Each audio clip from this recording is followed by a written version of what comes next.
Have you ever spent hours doom scrolling on Instagram and then afterwards you just feel so utterly depleted?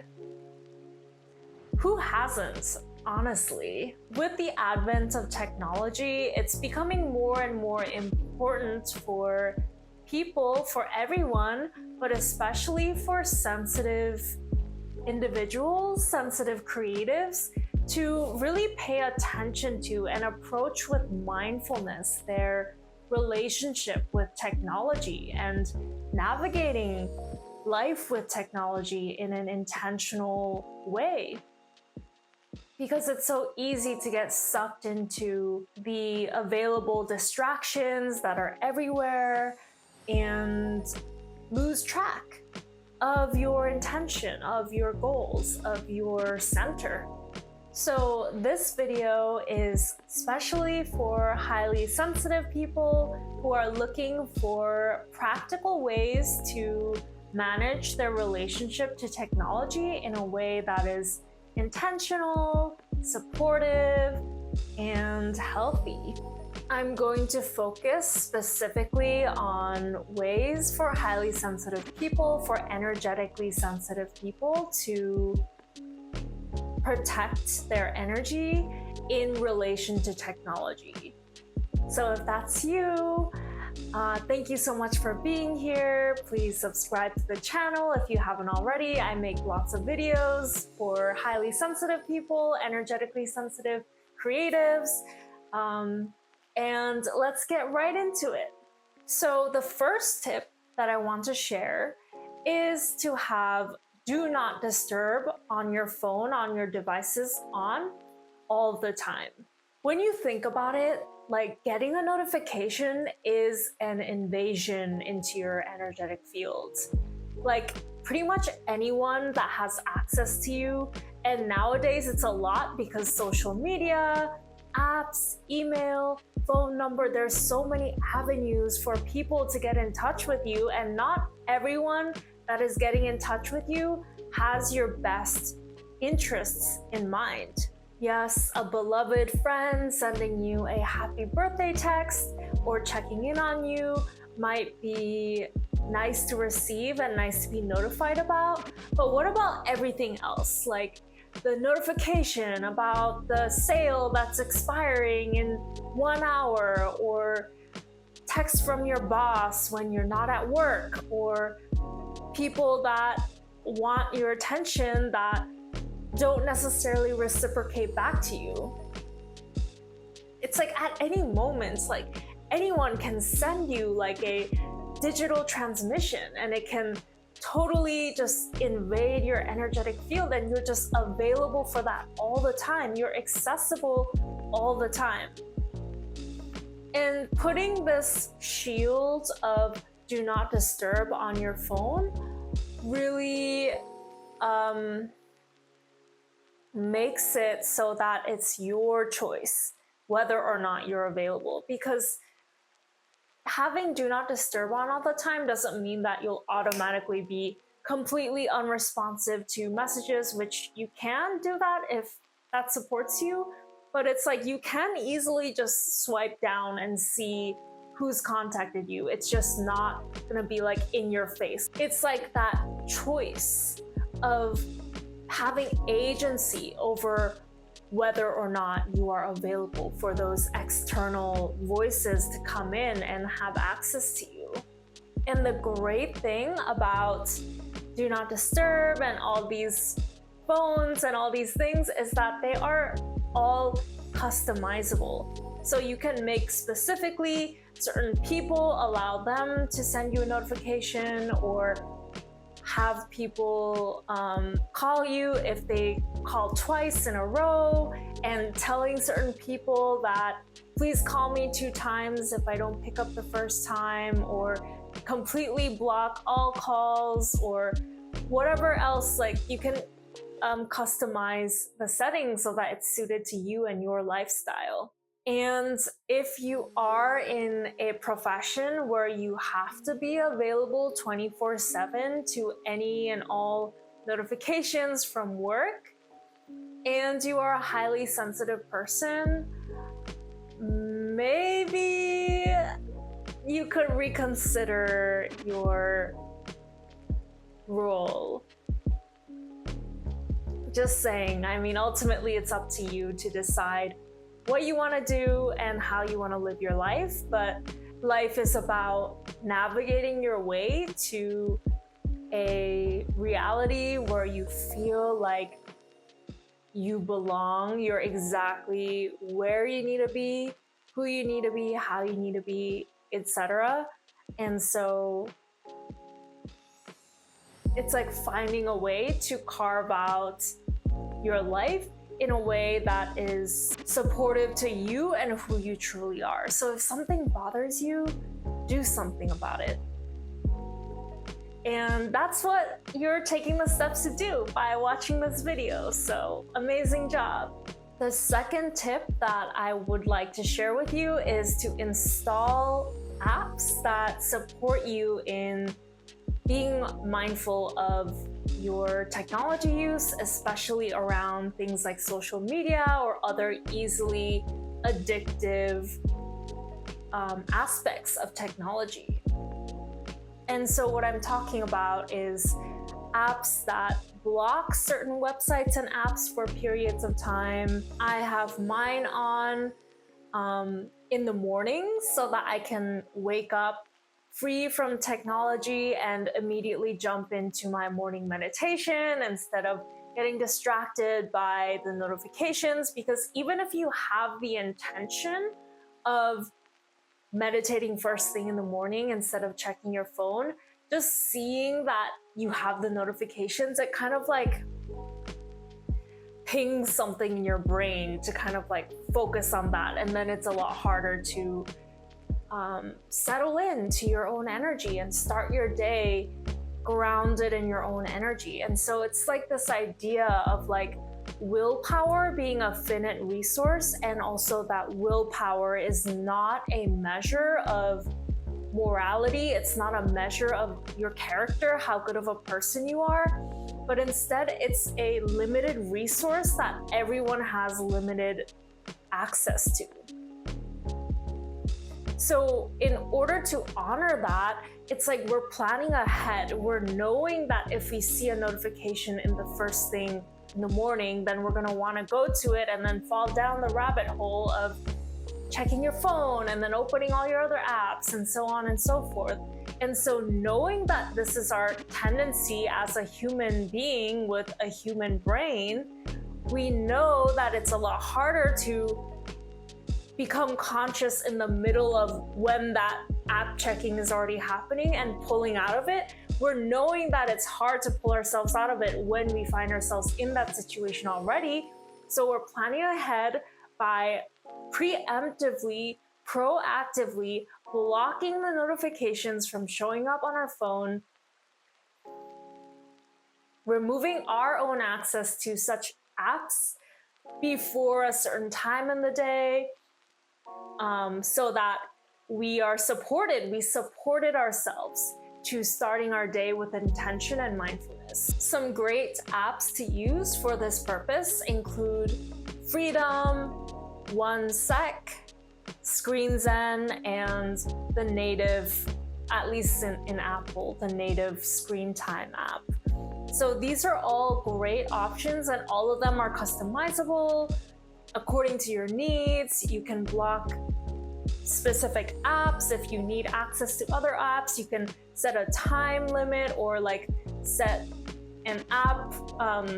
You can set a hard limit so that you can't open it at all, or you can have just say a block where you have to click that you do want to go on the app before it lets you go on the app. And that just gives you like a little bit of a shield of like checking in with yourself and your intention. Because again, as willpower is a finite resource, you know that if you let yourself in, it may be a while before you're able to come back out of it. And your energy level after you come back out of it may not be in alignment with what you had intended to do with your day.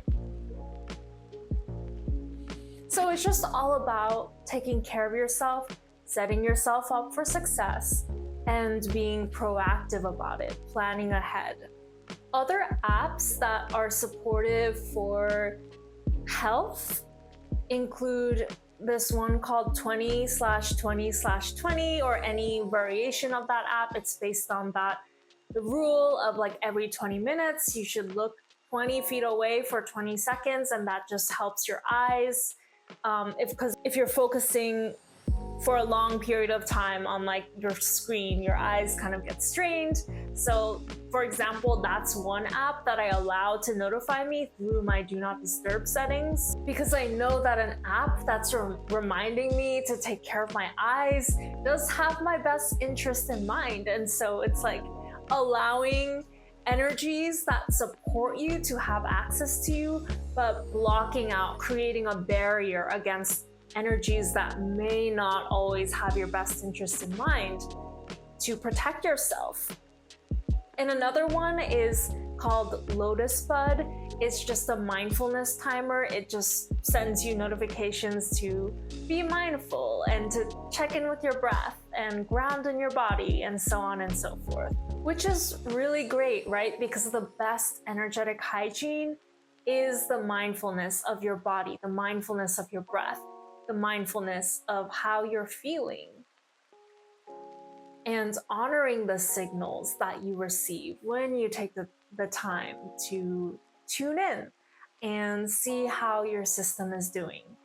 So the next tip that I have for you is to turn on grayscale on your phone. And on Apple, you can do this by going to the search bar and typing in color filters. It's also under display settings, under accessibility in your settings. And I'm sure for Android and other operating systems, there's a similar thing, but the color filters function just basically allows you to set up a gradient so that you can control the amount of saturation of your phone screen. And originally, I think this is for people with various degrees of color blindness, but there is a function for grayscale, and I find that super helpful for making my phone just less engaging. So like when I'm scrolling through Instagram or any other social media, it's not as like compelling.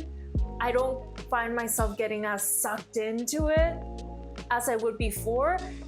Somehow I feel like the dopamine hits that I get when my phone is less saturated are less than if the phone is at full color.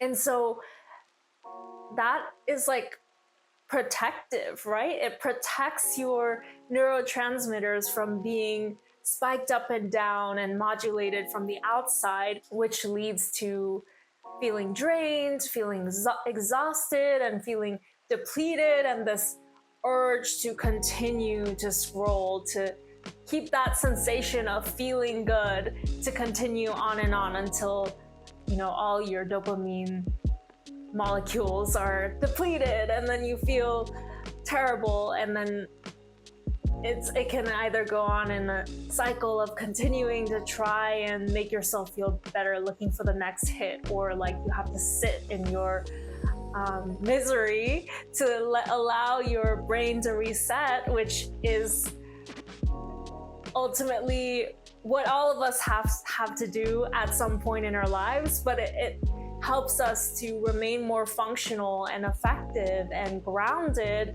when we are intentional about the way that we navigate life, so that we don't hit that rock bottom as frequently.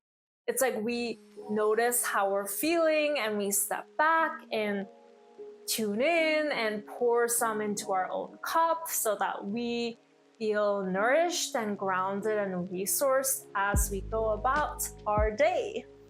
So the fourth tip that I'm sharing with you is just having an awareness of where your energy is going, specifically in regards to technology. So just having the screen time app widget on your home screen so that you have easy access. You can immediately see how many hours did I spend on my devices today? How many hours did I spend on my devices this week?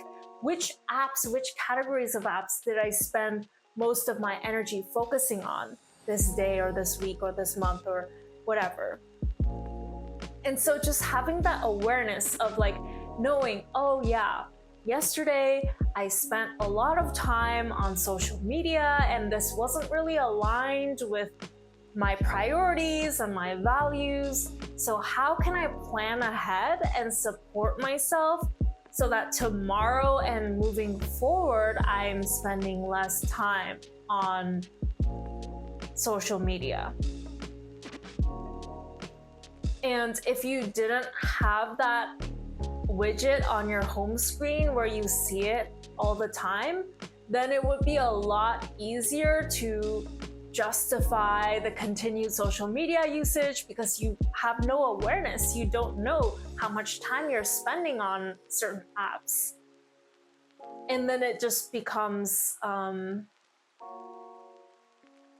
situation where you wake up far beyond the time when you should have realized what was going on. Well, I don't like to use the word should, but you know what I mean. I've been there too, and it's just, there's no shame or judgment involved. It's just about taking the data, considering the data of how you're spending your time and your energy, and then adjusting accordingly. No shaming, criticizing, or invalidating necessary.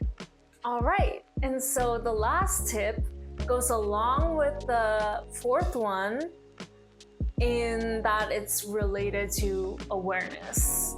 Well, technically, all of the tips are related to awareness because awareness is really the cornerstone, the foundation of any kind of energetic protection.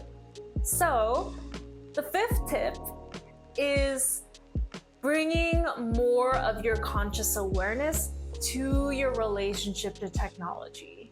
Getting more conscious about your relationship to technology.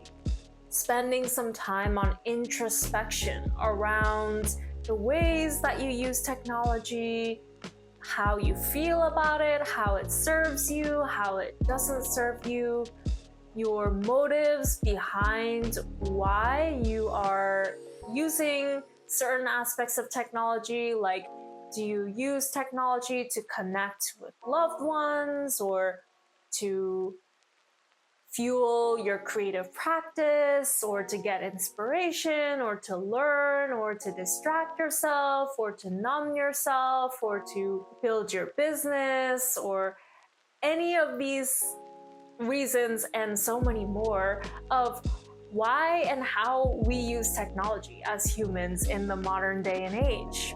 The act of simply bringing your awareness to your motives and being really honest with yourself about your motives is powerfully transformative in the direction of your intention. So what I mean by this is, if you are using technology to distract yourself a lot from your responsibilities, from tending to your emotions, it's perfectly fine. There's nothing inherently bad about distracting yourself. Just because you distract yourself doesn't mean you're any less worthy of love and acceptance and getting what it is that you want and need. It's just that distracting yourself and making an unconscious habit of that makes it more difficult for you to connect with yourself, for you to tend to your needs, for you to actually give yourself what it is that you need and want in life. And so knowing that distracting yourself makes things harder, while also knowing that you are not a bad person for needing to distract yourself from time to time. It's like, how can you create space to hold everything around the reality, the truth that you tend to distract yourself with technology, and move forward with as much compassion for yourself as possible, as well as the support that you can give yourself to align more closely with your intentions and your values. So this might include installing one of those apps that I mentioned earlier and setting it up ahead of time so that you can start your day off with a yoga practice or singing or meditation or journaling instead of reaching for your phone first thing and starting to scroll.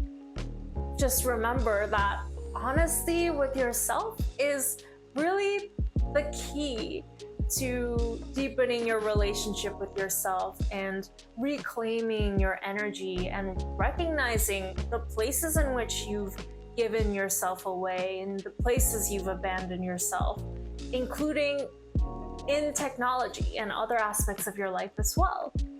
So I hope that was helpful to you. Thank you so much for watching, and please let me know in the comments which tip was the most helpful for you.